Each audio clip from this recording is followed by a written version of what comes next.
Sí. ¿Están todos ya para empezar? ¿Se abrieron sus PowerPoints? Sí. Bueno, vamos a continuar con baterías de litio-oxígeno. Las baterías de ion litio son las únicas exitosas hasta ahora, digamos, las únicas que se comercializan y se venden millones de baterías que tenemos en los celulares, laptops, computadoras y demás.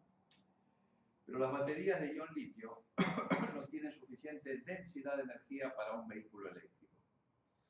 La densidad de energía es la cantidad de energía que yo tengo por kilogramo de batería.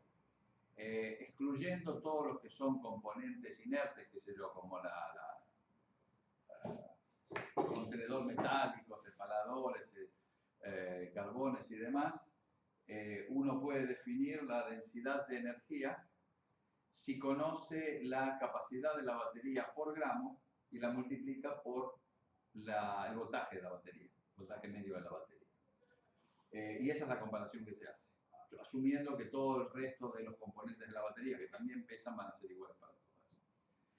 Entonces comenzó la búsqueda de baterías de mayor densidad de energía y surgió la batería de litio-oxígeno, es decir, oxígeno más litio reaccionan para dar algún tipo de óxido de litio, en particular peróxido de litio. Y eso tiene un delta G suficientemente negativo como para dar mucha energía, siendo el litio muy liviano y el oxígeno está en el aire, si bien pesa 32 gramos por cada peróxido de litio formado, o sea, por cada 2 litios, van a ser 23 gramos por Faraday. Es la batería con la mayor densidad de energía posible hoy. Tanto que teóricamente compite con los combustibles fósiles. Y esta batería fue descubierta por Abraham de casualidad, como les contaba el otro día, donde tenían una celda bolsa de baterías de ion litio y le pidió al estudiante que pinchara con una Hamilton, una jeringa Hamilton, sacara una muestra para analizar y cuando pinchaba subía el potencial a 3 voltios cada vez que pinchaba. Entonces ahí se dio cuenta que al pinchar estaba metiendo oxígeno y cuando metía oxígeno el potencial se iba a 3 voltios. Si uno calcula el delta G de litio más oxígeno para dar peróxido de litio y eso lo transforma, lo divide por 2F, le da 2,90 y pico, 2,91 a 3 voltios. ¿Sí? Entonces esa es la batería. Entonces la próxima. Conceptualmente la batería tiene litio metálico en el ánodo y un carbón poroso en el cátodo. De tal manera que el oxígeno viene desde la derecha, esa flecha roja, pasa por un cátodo poroso que está impregnado de un electrolito, o sea que el oxígeno tiene que disolverse en el electrolito y ahora reducirse con electrones que toma del carbón y compensando carga los iones litios que vienen desde el ánodo por el electrolito. ¿Sí? Y entonces se reduce a superóxido tomando un electrón o a peróxido tomando 2 electrones, que son las reacciones que tienen ahí. Y los potenciales son 291 y 272, o sea, eso es lo que les decía. Y este es el trabajo de Abraham del año 96. Se parece a una celda de combustible en el sentido de que en el cátodo se reduce oxígeno, pero no se reduce oxígeno a una especie soluble como el peróxido de hidrógeno, como el agua oxigenada o el agua, en las celdas de combustible son 2 o 4 electrones, sino que se reduce a un material insoluble y poco conductor como el peróxido de litio, ¿sí? Que se acumula en el cátodo.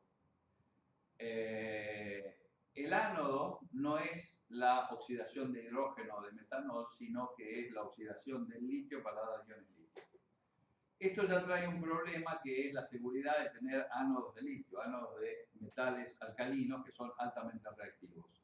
Con todo el problema de descomposición, con el solvente, con el electrolito, formación de una CEI en la superficie y demás. Por otro lado, esta batería en principio tiene el problema de que en el aire no hay oxígeno solamente, sino que hay dióxido de carbono, hay nitrógeno y hay agua.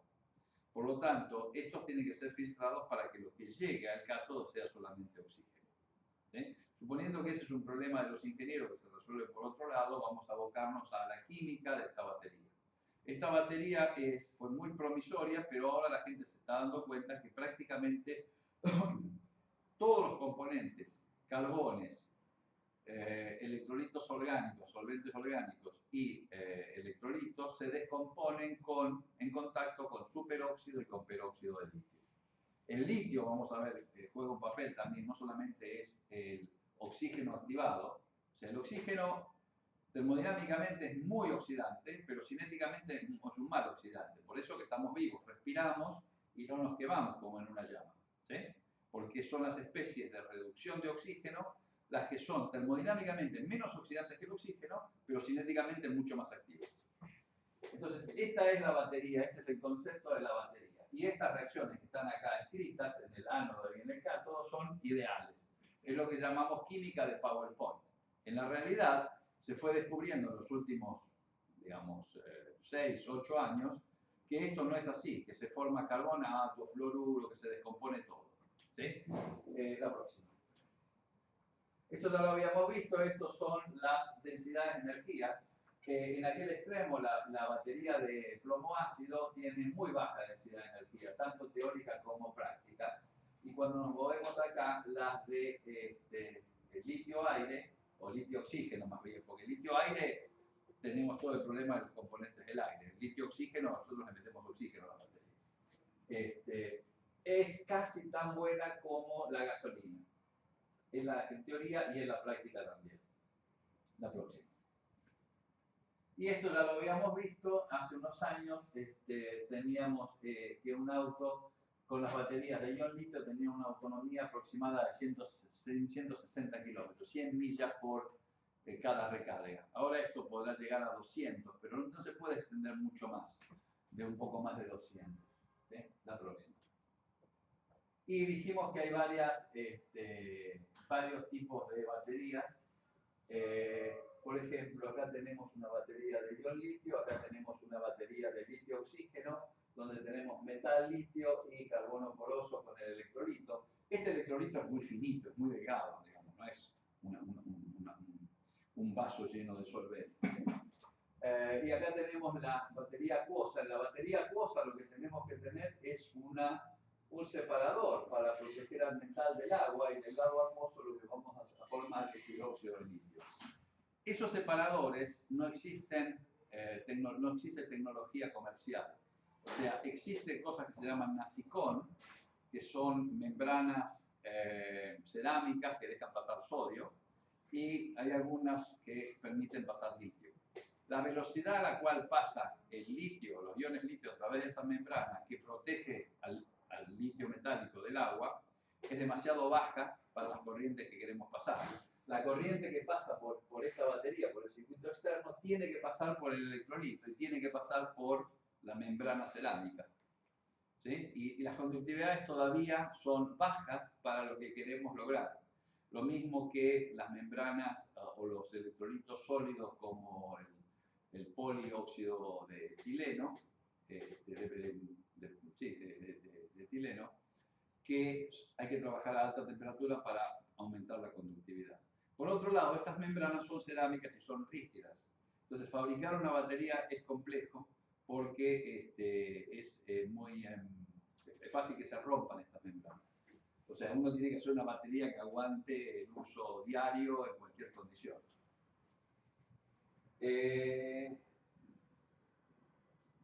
Y por último acá está la batería de litio-azufre, donde el azufre reemplaza al oxígeno, es más pesado que el oxígeno, tiene una química distinta y la vamos a ver en clases que siguen. ¿Sí? La batería de litio-azufre. La próxima. Bueno, ¿cuáles son los problemas de la batería de litio-oxígeno? O sea, hacer una batería es fácil, está en el libro, la hago, ahora la quiero hacer funcionar y tengo básicamente dos problemas. Uno es que el potencial de descarga está más o menos en 3 voltios. O sea, esto es el potencial de la batería en función de la capacidad, o sea, del tiempo a corriente constante. ¿Sí? Si yo estoy pasando, generalmente las baterías se prueban a corriente constante, entonces esto es tiempo. Tiempo por corriente me da carga, esta es la capacidad. Y la capacidad la refiero por gramo del material. ¿Sí? Entonces lo que vemos es que el potencial cuando la descargo es más o menos constante. El problema es que cuando la quiero recargar, me tengo que ir a más de 4 voltios. ¿Sí? Hay un enorme sobrepotencial. Esto es lo que yo veo externamente. El sobrepotencial para recargar la batería es alto. Y ahora vamos a ver por qué. Y por otro lado, si yo hago varios ciclos, va perdiendo capacidad. ¿Sí? Y este potencial es alto porque esta reacción no es la única que ocurre, sino que se forman, hay reacciones secundarias con el solvente, por ejemplo, que van degradando el material de la batería. Y habíamos dicho que una batería tiene que tener una eficiencia muy, muy alta, más que el 99%. Si yo pierdo 1%, ¿sí? En 20 ciclos de carga y descarga, ustedes piensen, el celular lo carga todos los días, el coche lo tiene que cargar todos los días, en 20 días pierdo 20%, me queda 80%, en 100 días no me queda batería.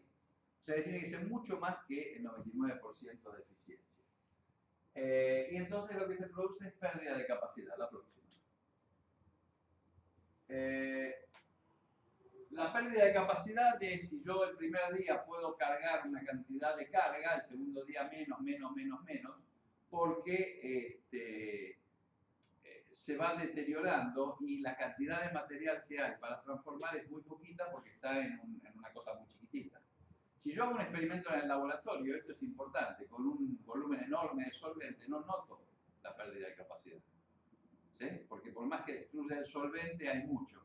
Pero en las condiciones de la batería, por eso siempre hay que hacer experimentos de laboratorio con pruebas de baterías. O sea, esto anda, bueno, veamos si en las condiciones de la batería, que tiene 100 microlitros de electrolito, funciona.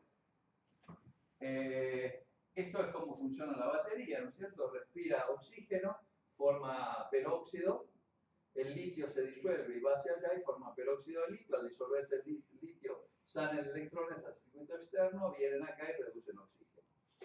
Y aquí lo que tenemos es el sobrepotencial de descarga, ¿sí? Cuando yo descargo la batería voy de oxígeno más litio más electrón a peróxido de litio, es relativamente pequeño, pero el de recarga, cuando quiero transformar ese peróxido de litio en iones litio, oxígeno, salga oxígeno y electrones, el sobrepotencial es muy alto.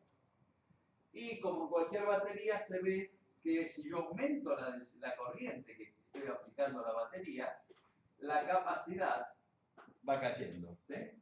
La capacidad teórica, digamos, que es muy alta, va cayendo. Y al caer la capacidad, ese número multiplicado por el potencial me da la densidad de energía, cae la densidad de energía. ¿Por qué cae la capacidad? Bueno, porque al pasar corriente pasan varias cosas. Tengo una resistencia interna en cualquier batería y por lo tanto tengo una caída óhmica, I por R. Pero además, al aumentar la corriente, estoy acelerando los procesos. Y ahora todos los procesos, no solamente la difusión y el transporte de iones en el electrolito por migración, sino también los procesos interfaciales, las reacciones electroquímicas y la difusión en el sólido, le estoy exigiendo que vaya más rápido. Y hay un momento en que no podemos ganarle a las leyes de la física y de la química, no podemos ir más rápido, entonces lo que hacemos es transformamos menos material y tenemos menos cantidad de carga. ¿Sí? Esto es típico de una batería que pierde carga, que pierde capacidad de carga cuando aumento la corriente. Esto es distinto a la pérdida de capacidad con el tiempo. Con el tiempo, cada vez que van pasando nuevos ciclos, esto también se va achicando. La próxima. El otro problema que tienen estas baterías es que yo trabajo con un electrodo poroso para aumentar el área. Porque aumentar el área es aumentar la cantidad de peróxido de litio que puedo depositar. Y eso es aumentar la capacidad de la batería. Cuando la batería se va descargando, va depositando peróxido de litio. Cuanto más carga, más peróxido de litio. Si ese peróxido de litio se deposita en el interior de los poros, puede pasar que se ocluya y por lo tanto ese poro ya no funciona más. No puedo cargar más y no puedo descargar más. ¿Sí? Y me queda esa cantidad de peróxido de litio ocluida en forma irreversible, porque para poder oxidarlo, o sea, recargar, necesito que salga oxígeno, ¿cierto? Y salgan los iones litio. La próxima. Entonces, el resumen de la situación de las baterías de litio-oxígeno es el siguiente. La performance de la celda, la capacidad en miliamperes por gramo, que está arriba de 2000, es muy alta, cae, ¿sí? con el número de ciclos. ¿Cómo se les ocurriría calcular la capacidad en miliampere horas gramo de esta batería? ¿Cómo se les ocurriría? La reacción, la conocen, es oxígeno más litio más electrón, o sea, 2 oxígenos más 2 electrones más 2 litios, para dar peróxido de litio. ¿Cuánto pesa el peróxido de litio? 46 gramos por mol. Pero son 2 electrones, o sea, son 23 gramos por Faraday, ¿sí? ¿Y un Faraday cuánto es en miliampere hora? 26,8 ampere hora, o sea, 26.800 miliampere hora. Si ese Faraday lo divido ahora por la masa del peróxido de litio, ¿pueden hacer la cuenta? ¿Tienen una calculadora ahí o con el celular? Sí. Dividan 26.800 por 23, que es la masa por Faraday.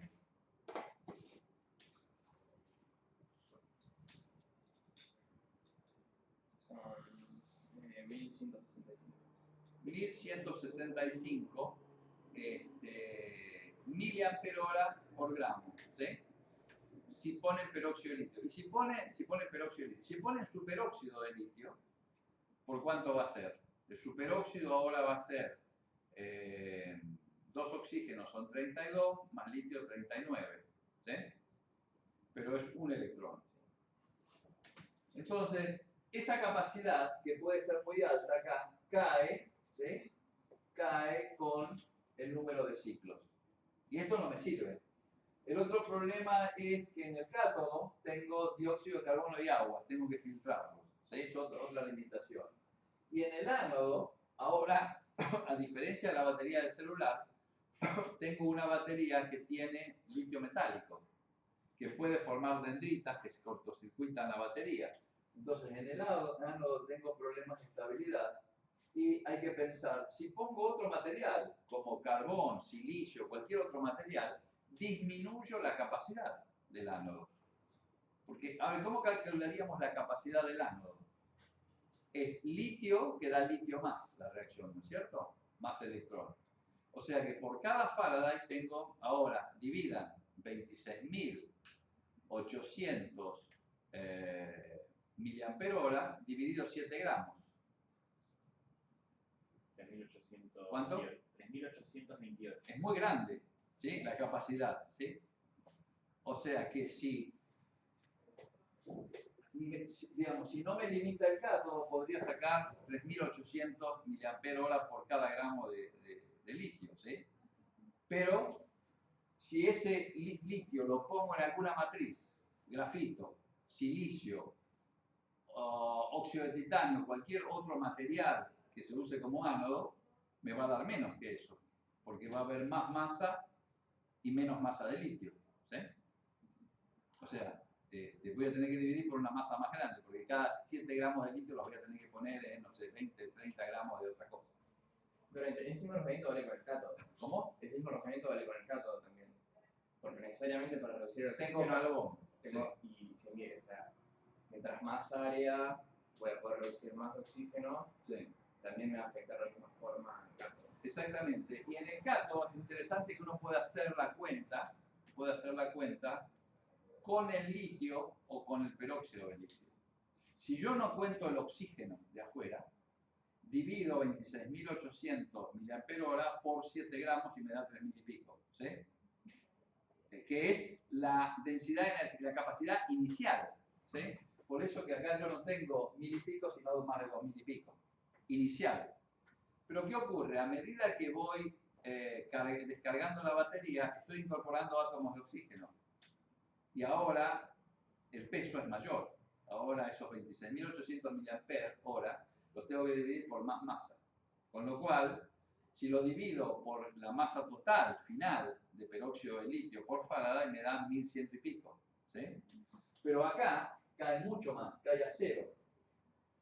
O sea, esta caída de capacidad no es la caída porque está entrando oxígeno y aumentando la masa, sino por irreversibilidades.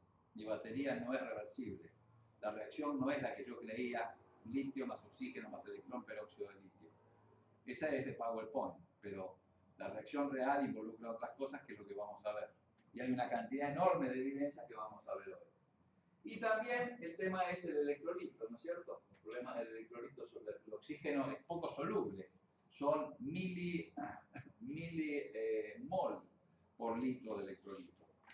Disolver oxígeno en agua o en un electrolito no acuoso son milimoles por litro.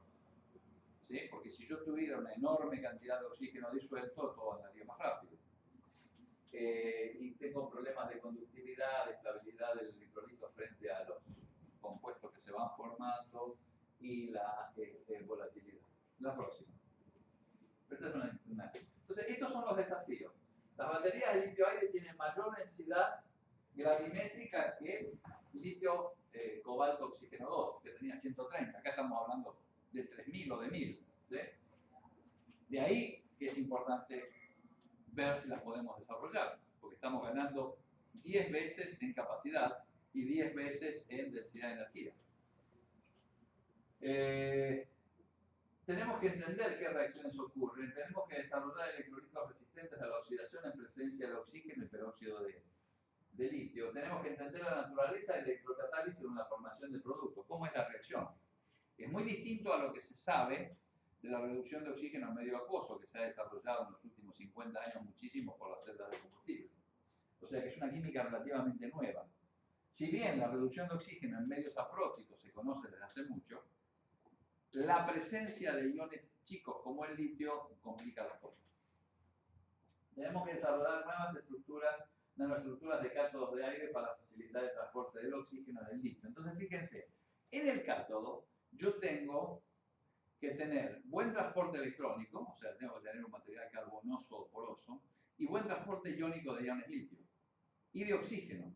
Y el oxígeno que viene como gas tiene que disolverse en un menisco, porque imagínense que lo que se va a formar ahí, el oxígeno lo que va a haber es un menisco en una interfase sólido, líquido, gaseoso, igual que la celda de combustible. Ahí se disuelve el oxígeno, y ese oxígeno disuelto tiene que difundir en todo el material carbonoso, chapar electrones en la superficie, formarse peróxido y ese transformarse superóxido y transformarse en peróxido, tomando iones litio que tienen que moverse. O sea que es un fenómeno complejo. Tienen que moverse los iones litio, tienen que difundir el oxígeno, disolverse y difundir, y tiene que haber electrones disponibles. Y si el producto de la reacción, peróxido de litio, es insoluble, va a depositarse. Y si es poco conductor o aislador, los electrones no van a estar disponibles para nuevas moléculas que quieran reaccionar. ¿Se ve? Tenemos que desarrollar nuevas nanoestructuras, mejorar las condiciones de ánodos de litio metálico para ciclos repetidos sin dendritas. Tener litio metálico es peligroso porque cuando uno vuelve a depositar el litio, o sea, cuando yo recargo, ¿qué es lo que hago? Los iones litios van al ánodo, que ahora es cátodo, y se depositan como litio metálico. Pero depositar un metal, si no tengo precauciones, puede depositarse en lo que se llama dendritas, o sea, en lugar de depositarse sobre toda la superficie, se concentra en un punto y crece como una aguja. Eso se llama una dendrita. Si crece como una aguja, puede perforar, llegar al otro electrodo y cortocircuitar. Y si hago un cortocircuito, puedo tener un incendio. Y por último, es importante desarrollar membranas que sean permeables al oxígeno del aire y que filtren el agua y el dióxido de carbono. Todos estos son los componentes. ¿Por qué, a pesar de todos estos problemas, insistimos en tratar de hacer baterías de litio-aire? Bueno, porque ganamos 10 veces en la densidad de energía y en la capacidad de la batería, que es lo que estamos buscando para un auto. La próxima. Bueno, entonces ahí comienzan en el 2012, 2013 un montón de estudios. Este es el grupo de IBM, liderado por Brian McCloskey, que estuvo en Argentina en el 2012. El grupo de IBM se planteó un proyecto que ya terminó, digamos, y no fue exitoso, de hacer lo que llamaban IBM 500. O sea, que conseguir una batería que tenga 500 ciclos de carga y descarga. Perdón, 500 millas de autonomía en ciclos de carga y descarga. De tal manera, 500 millas son 800 kilómetros. Esto es lo ideal para un auto totalmente eléctrico. Yo lo cargo cada 800 kilómetros, entonces puedo recorrer grandes distancias. Si voy a Catamarca, tengo que parar una vez, cargarlo y seguir. Si voy a Mar del Plata, llego, voy, vuelvo sin tener que recargarlo. ¿Sí? Pero este es el gran desafío, porque no hay ninguna batería que dé esa autonomía, que pueda extraerle corriente para mover un auto y que tenga una autonomía de 800 kilómetros. A lo sumo tenemos 200 kilómetros con las baterías que tenemos en los celulares, que son exitosas en los celulares, pero no necesariamente son exitosas en automóviles. Entonces, bueno, acá tenemos las reacciones y acá tenemos ejemplos de ciclos de carga y descarga utilizando distintos materiales de cátodo, utilizando distintos tipos de catalizadores para mejorar, porque el problema es el cátodo, el ánodo no. El problema central es el cátodo, que tiene todos estos problemas de irreversibilidad. Entonces acá ven la recarga utilizando óxidos de cobalto, de cobre, de manganeso, etc. La próxima. Espera. Acá dice, estos son la primera carga galvanostática a 70 mAh por gramo. ¿Sí? Esta es la oxidación del peróxido de litio, ¿sí? Con varios catalizadores. La próxima. Este es otro trabajo importante de Peter Bruce en Escocia, bueno, ahora está en Oxford. Y acá ven claramente el problema, ¿no? Esta es la descarga a 2 voltios 75, está todo bien, es bastante estable, antes de llegar a la descarga profunda, ¿no? Nunca quiero entrar en esto. Y después cuando lo recargo me tengo que ir a 4 voltios. Pero a 4 voltios voy a oxidar el solvente, vamos a ver que tengo problemas. Es demasiado sobrepotencial, es demasiado extra no termodinámico que tengo que hacer. Y entonces lo que estudiaron acá son distintos tipos de cátodos, ¿sí? Nanotubos, partículas, distintos tipos de cátodos. Acá son óxidos de manganeso de distinta estructura. Y hay millones de trabajos que estudian distintos cátodos, distintos materiales, y para un dado material distintas geometrías. La próxima. En algún momento Gasteiger y Schauhorn, Gasteiger es un científico alemán muy bueno, que trabajó muchísimos años en Lawrence Livermore Laboratory en California en celdas de combustible, en el grupo de Phil Ross, y que luego trabajó en este tema. Y lo que hicieron fue poner nanopartículas de platino y de oro y platino, una aleación en nanopartículas. Y lo que dicen es, fíjense, reduzco el sobrepotencial con estas nanopartículas. El problema con los catalizadores es que en una celda de combustible un catalizador es bárbaro porque los productos son oxígeno gaseoso y termina en agua. Pero acá tengo un sólido. Entonces el catalizador solo me ayuda si la reacción es interfacial. Si formo un sólido volumétrico, no me ayuda en oxidar a ese sólido teniendo un catalizador. La próxima. Y luego comenzaron varios laboratorios, este de Peter Bruce también, a estudiar qué le pasa al solvente. ¿Qué solventes usaban al principio? Usaban los mismos que en las baterías de los celulares, las de ion litio, que habían sido exitosos, que son carbonato de alquilo en general. Propilencarbonato, ese tipo de etilencarbonato, que son muy buenos porque tienen muchos oxígenos, como comentábamos la otra vez, y coordinan al litio. Pero no funcionaban. O sea, cargaban, descargaban, cuando cargaban en el segundo ciclo perdían carga y se hacía crema la batería. Entonces acá ven por espectrometría Raman y por infrarrojo qué es lo que ocurre cuando pasamos de una batería, cuando inicialmente tenemos la batería acá y luego esto es cuando descargamos y esto en el medio son los espectros infrarrojos del carbonato de litio y del peróxido de litio.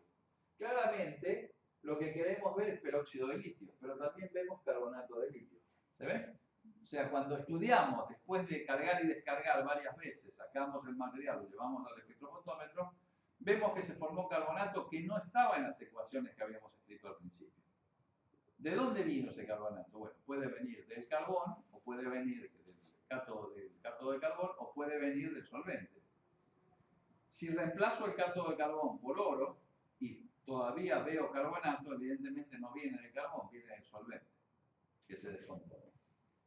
Y entonces se hicieron estudios por espectroscopía Raman, donde puede verse acá donde aparece el peróxido de litio y el carbonato de litio.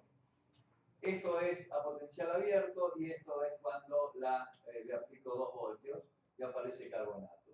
Y entonces empiezan a aparecer mecanismos donde el superóxido es un oxígeno donde puso un electrón en el orbital pi antiligante. ¿Sí? Sigue siendo un radical libre y sigue siendo un radical libre aniónico, que es un fuerte nucleófilo. Entonces, fíjense, ataca al solvente, este es el carbonato de propileno, lo ataca, abre el anillo acá, ¿sí? Y va dando todas estas reacciones, y luego esto, fíjense, el litio, como hay litio, el litio juega un papel importante porque compensa esta carga y hace más susceptible el ataque acá. Y finalmente voy a terminar en dióxido de carbono. ¿Sí? Entonces empiezan, digamos, en el año 2012, 2013, 2014, la gente dice, bueno, esta batería es bárbara, pero miren lo que le pasa a los componentes que usábamos antes.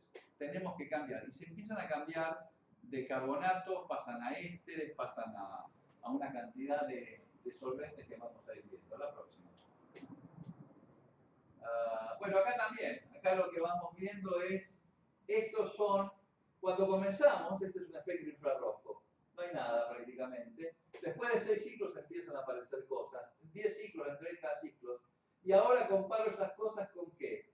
Con acetato de litio, formiato de litio, carbonato de litio. O sea, hay toda una colección de bestias que se forman por descomposición del solvente, porque para llegar al dióxido de carbono en el medio formé formiato de litio, acetato de litio, carbonato de litio, formo un montón de compuestos orgánicos de esas reacciones, ¿no? Acá, electrodo pristino, o sea, cuando comienzo, está todo bien. Ahora, cuando empiezo a reducir oxígeno, empiezan a aparecer estas cosas, ¿eh? Acá está descargado y acá está recargado. Y estos espectros los toman acá o acá. Cuando empiezo, acá, acá y acá. ¿Sí? Y también lo hacen por RMN, del material de post-mortem. Hacen un análisis post-mortem del cátodo de la batería. Por infrarrojo, por Raman y por RMN, y encuentran una serie de cosas. Y esto es lo que da lugar a los mecanismos que le hablé.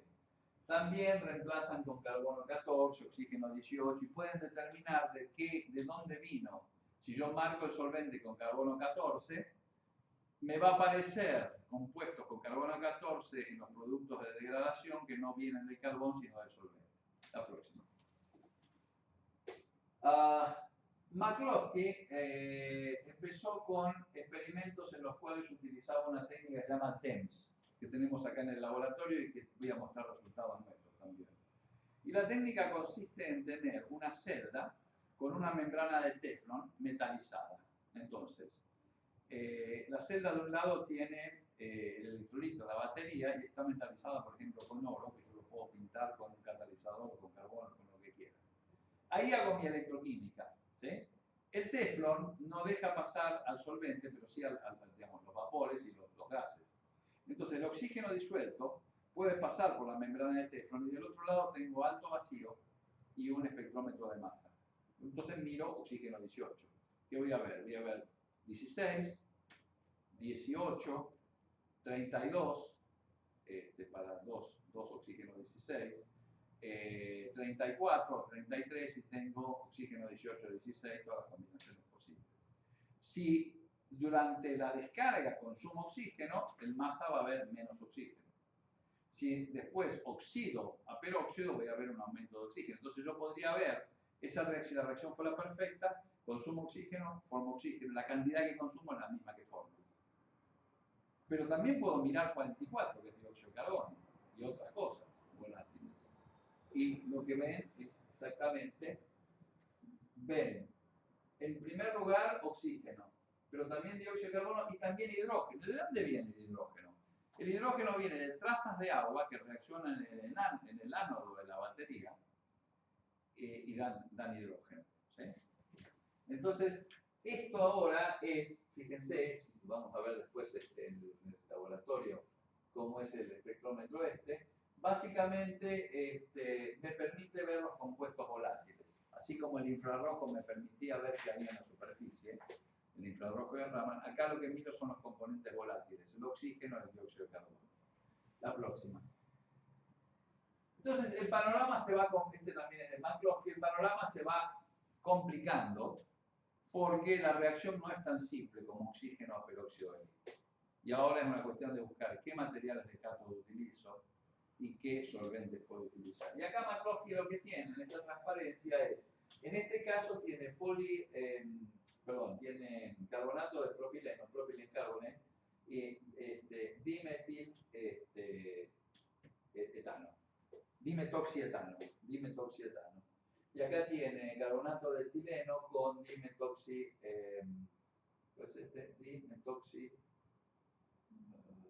carbonato de, no, ¿esto qué es?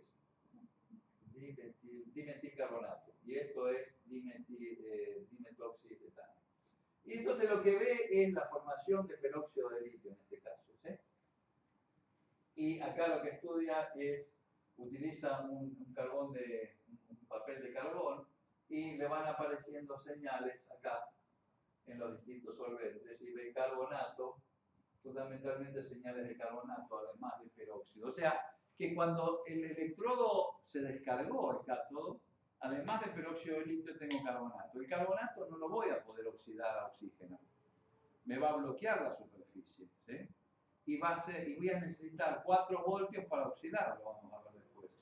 Entonces empezamos a explicar la química que es responsable por ese enorme sobrepotencial para recargar la batería y la química que es responsable por la pérdida de capacidad. Porque para conservar la capacidad tengo que pasar de oxígeno y litio a peróxido de litio y volver a oxígeno y litio cuantitativamente. ¿Sí? La próxima. Este es un trabajo también del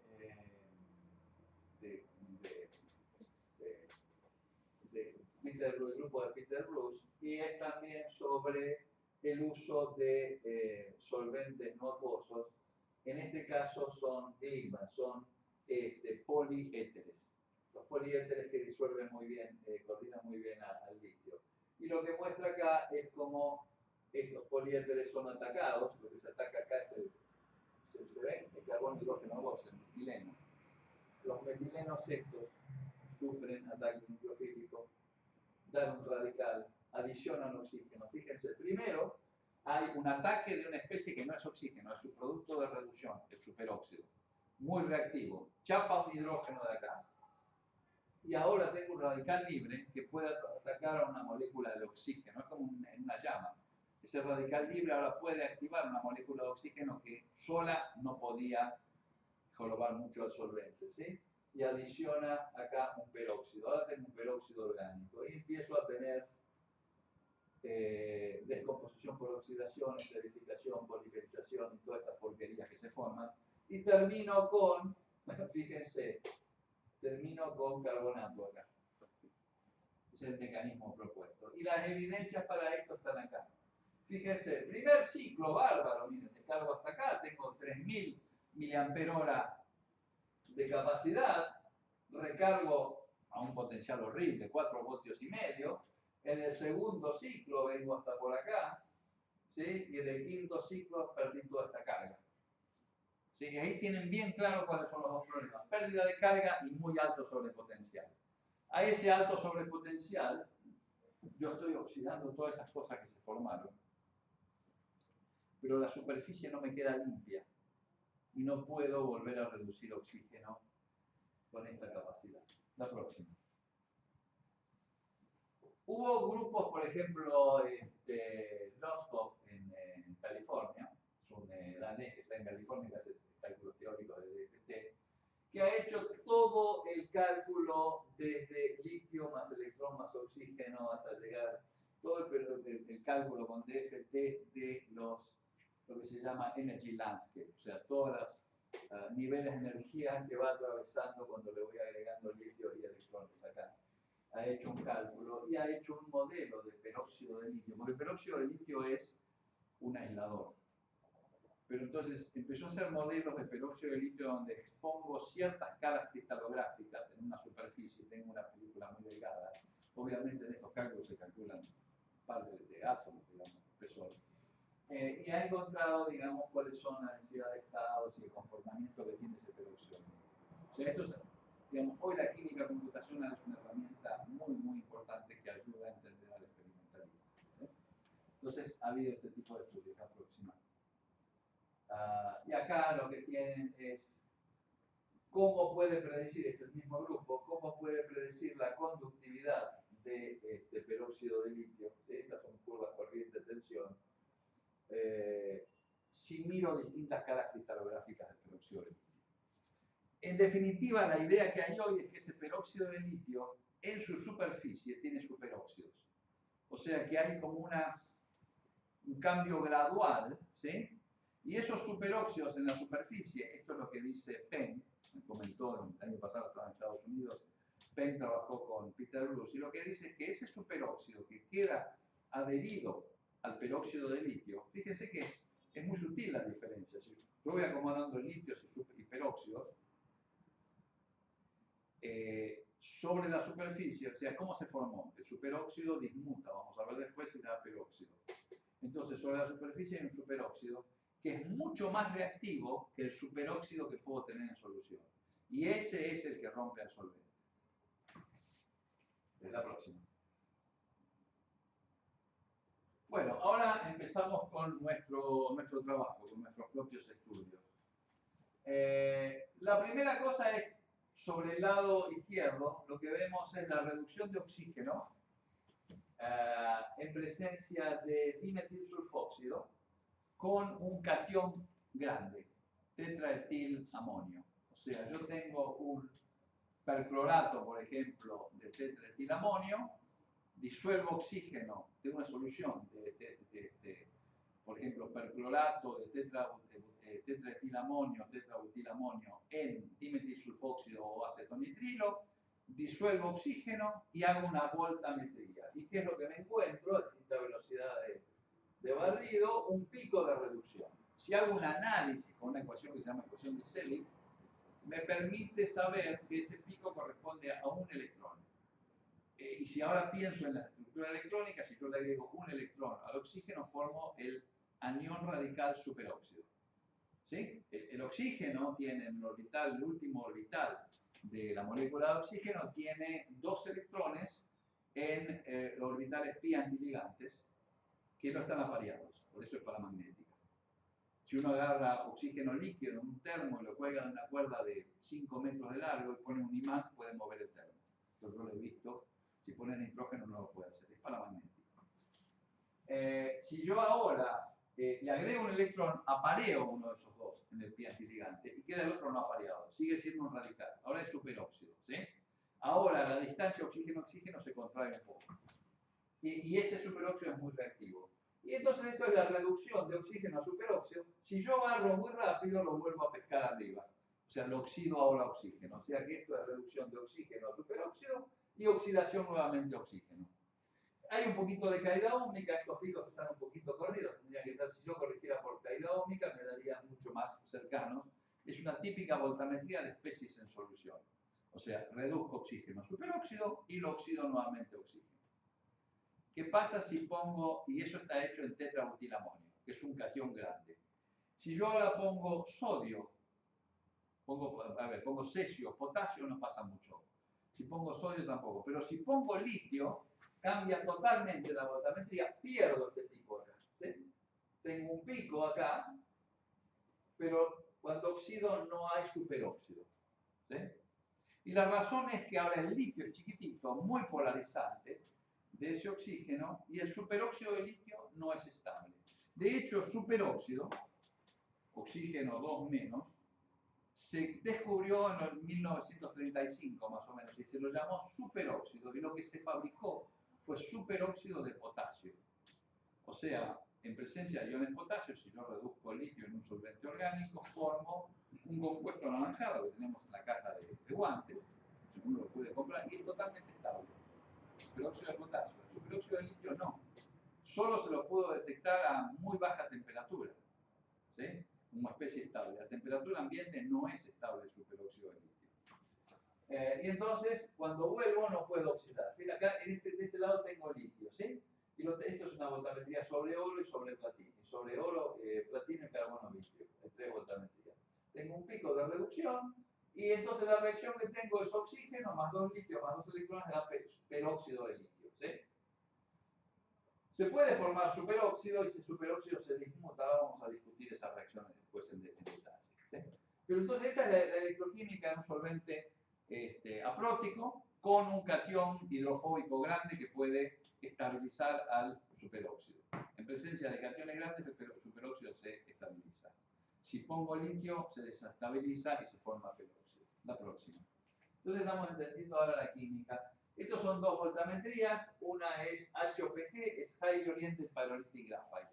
Son capas de grafito unas sobre otras, digamos un grafito perfecto. Y sobre oro. ¿Por qué pongo el grafito orientado? Bueno, vamos a ver porque hemos hecho estudios con microscopía de fuerzas atómicas donde vemos dónde se deposita ese peróxido de litio insoluble. ¿Sí? Y oro, porque nos interesa oro para que no haya carbón y en todo caso todo lo que se descompone viene del solvente. La próxima. Muy bien, sigamos. Estudio de AFM. AFM es simplemente una punta que está vibrando y yo puedo medir la fuerza de interacción entre la punta y la muestra cuando la punta está muy, muy cerca, a nanómetros de la superficie, está a distancias atómicas de la superficie. Entonces, mediante esta técnica yo puedo ver morfologías superficiales, esto se hace con un microscopio de fuerza atómica como ese. Y acá, este es el trabajo de Santiago Herrera, tenemos, fíjense, tenemos HOPG, etimetilsulfóxido, oxígeno en presencia de litio. Y estas manchitas blancas son pequeños depósitos de peróxido de litio. ¿Sí? Por lo que expliqué antes. Fíjense, primero vemos que se decoran los bordes de los escalones. Estos son escalones de grafito. ¿Recuerdan el grafeno? Se va colocando uno arriba del otro, pero yo tengo, no es perfecto, o sea, yo tengo un escalón acá y un escalón, digamos, tengo grafeno acá y grafeno acá, y entre los dos me queda un escalón de 5 Angstrom. Y además se puede utilizar para calibrar el microscopio túnel. ¿Sí? Entonces, en esos lugares, el grafito, el grafeno, tiene imperfecciones. O sea, es todo SP2 con lóbulos P arriba y P abajo, P7 arriba y abajo, que interactúan, pero en el borde ya tengo lo que se llama dangling bonds, o sea, tengo valencias no satisfechas y entonces hay todo tipo de carboxilatos, todo tipo de especies reactivas. Entonces, los escalones, los bordes de los escalones son más reactivos. Y si uno hace un estudio en el tiempo, ve que primero se decoran los escalones y luego se decoran, primero los bordes de los escalones y después se decoran los escalones. Este es un experimento que publicamos, fue uno de los primeros trabajos que se publicaron de este tipo. Y lo interesante de este trabajo es que dosificamos la cantidad de peróxido de litio. O sea, esto se fue a aplicar un pulsito muy corto de potencial para que se deposite un poquito. Si yo no lo hago a tiempos muy, muy cortos, no recuerdo en este caso, pero es muy poquito, se bloquea todo, se tapa todo, ya no veo nada. ¿Sí? Entonces, esto es interesante porque podemos ver sobre el carbón cómo se va nucleando, cómo se van formando el núcleo del peróxido de la próxima. Bueno, acá lo tenemos. Lo que hicimos, esto es el carbono, ¿sí? Fíjense, acá reducimos oxígeno y acá formamos superóxido.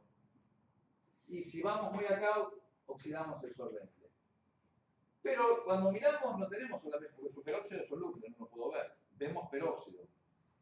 Este pico es mucho más grande que esto, o sea, la cantidad de carga acá es mucho mayor que esa.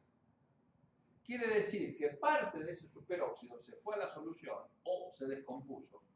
Y una posibilidad es que el superóxido dismute. 2 moléculas de superóxido dan una de peróxido y una de oxígeno.